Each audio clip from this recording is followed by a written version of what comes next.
আমি জানি না আল্লাহর কাছে কি এমন করেছি যে আমার জন্য এই মানুষগুলো এত কষ্ট করে বসে আছে।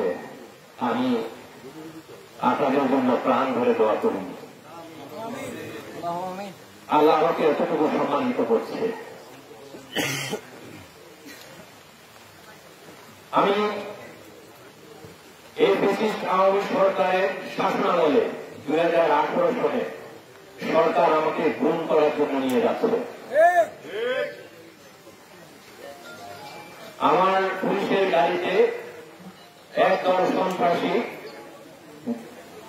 পুলিশের গাড়িতে হামলা করে। তখন পুলিশের গাড়ি 120 মাইল স্পিডে আমাকে নিয়ে চলে যাচ্ছে। কোথায় নিয়ে যাচ্ছে আমি জানি না। আমাকে নিয়ে একটি অন্ধকার রুমের ঘরের ভিতরে ঢুকাই ফেলল। আমি কলমা করে ফেলেছি। আমার সৌভাগ্য হয়েছে, মনে হচ্ছে আমি মারা যাবো, একটু করে মারা যাবো। আমি কলমা করে রাখি। আমি স্মরণ করছি সন্দীপের শৈশব দিনের কথা, যেখানে আমার জন্ম হয়েছে, সে অঞ্চলের মানুষের কথা। আল্লাহর অটোমেটিক কেন জানি সন্দীপের কথা সেদিন আমার মনে পড়ে গেল। কারণ আমার মনে হলো আমি আর বাঁচব না।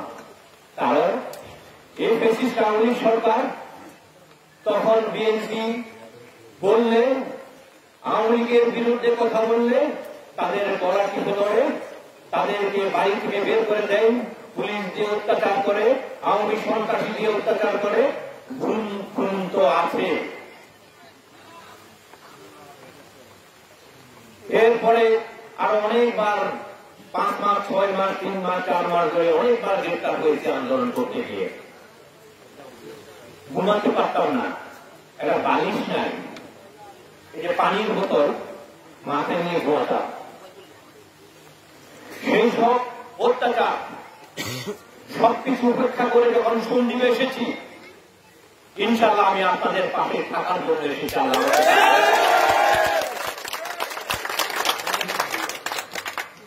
আমার এত লোভ নাই, আমাকে সম্পদ করতে হবে, আমাকে মন্ত্রী হতে হবে। আমি শুধু একটি জিনিস চাই, শেষ নিঃশ্বাসে সন্দীপে আমার যেতে হয়। আমি একটি জিনিস চাই, শেষ পর্যন্ত যেন সন্দীপের মানুষের পাশে আপনাদের সাথে একসাথে থাকতে পারি।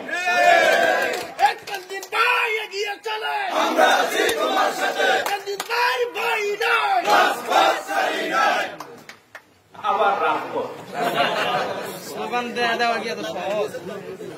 হ্যাঁ আমরা রাজপথে থাকবো।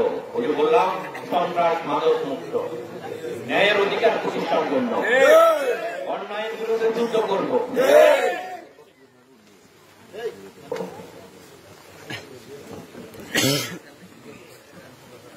ছোট্ট একটি কথা বলি, যখন একটা গোত্র, এখনকার গোত্র নাই, আজ থেকে 50 বছর 100 বছর আগে এই সমাজ ব্যবস্থা নিয়ে একটি গোত্র হতো, সেখানে একটি লিডার জন্ম নিত। সেই লিডার এই গোত্র থেকে আস্তে আস্তে একটা সমাজ দখল করত।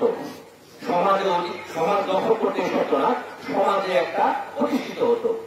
তারপর একটি রাষ্ট্র কাঠামো তৈরি করত। আমি আপনাদের এই বাউরিয়ার আমার প্রতিটি ভাই, আমার পিতার মতো যারা আছেন, যারা আমার ছোট ভাইয়েরা আছেন, তাদেরকে নিয়ে আমি সন্দীপে বাউরিয়ার বাসীদেরকে নিয়ে সন্দীপে একটি সুন্দর সড়ক ব্যবস্থা করার জন্য আপনাদের নিয়ে যুদ্ধ করব। বাউরিয়ার এই 5 নম্বর ওয়ার্ড, 6 নম্বর ওয়ার্ডে বাউরিয়াবাসীরা আমরা একসাথে থাকতে পারি না? আওয়াজ অনেক কম।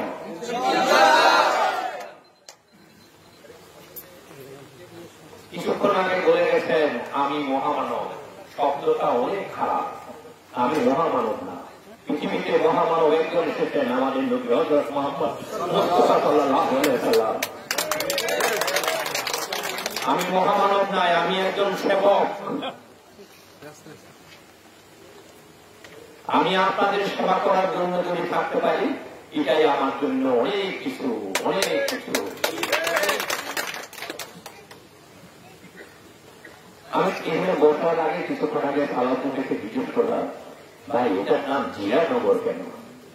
তো বলে এখানে বেশি মানুষ বিএনপি করে দিতে এটার নাম দিচ্ছে জিয়ানগর।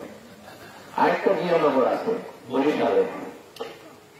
আমি বিএনপির দিকে আমার প্রশ্ন, আপনাদের একটা দাবি, এখানে একটা খাল আছে, এখানে পানি নেই, কৃষকদের জমিতে আবাদ করার জন্য পানি খুব কষ্ট। এই খাল হবে জিয়া খাল।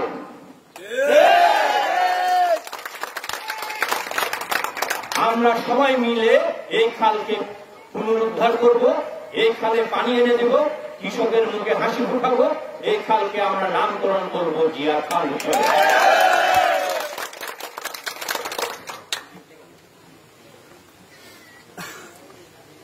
আপনাদের এখানে আজকের এই আলোচনা লেখা আছে 31 দফা রাষ্ট্র কাঠামো মেরামতের উপরে আলোচনা সভা।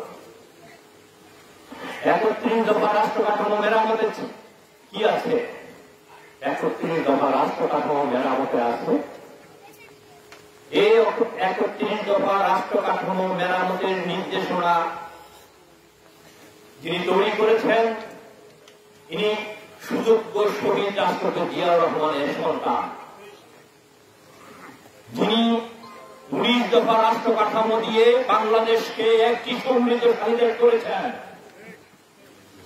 যিনি 19 দফা দিয়ে দেশের মানুষের কৃষকের মুখে হাঁটি ফুটিয়েছেন। আমাদের সে 19 দফা থাকবে, সাথে আগামী বাংলাদেশ কিভাবে সুন্দরভাবে গঠিত হবে আরেকটি রূপরেখা দিয়েছেন তারই সন্তান তারেক রহমান। যে দফাতে আছে এদেশের গরিব মানুষের মুখে হাসি ফোটানো, যে দফাতে আছে স্বাস্থ্য ব্যবস্থাকে উন্নত করা, যে দফাতে আছে আমার আপনার সন্তানদেরকে সুশিক্ষিত করা, যে দেশে যে দফাতে আছে শিক্ষা ব্যবস্থাকে একটি আধুনিক শিক্ষা ব্যবস্থা গড়ে তোলা, যে দফাতে আছে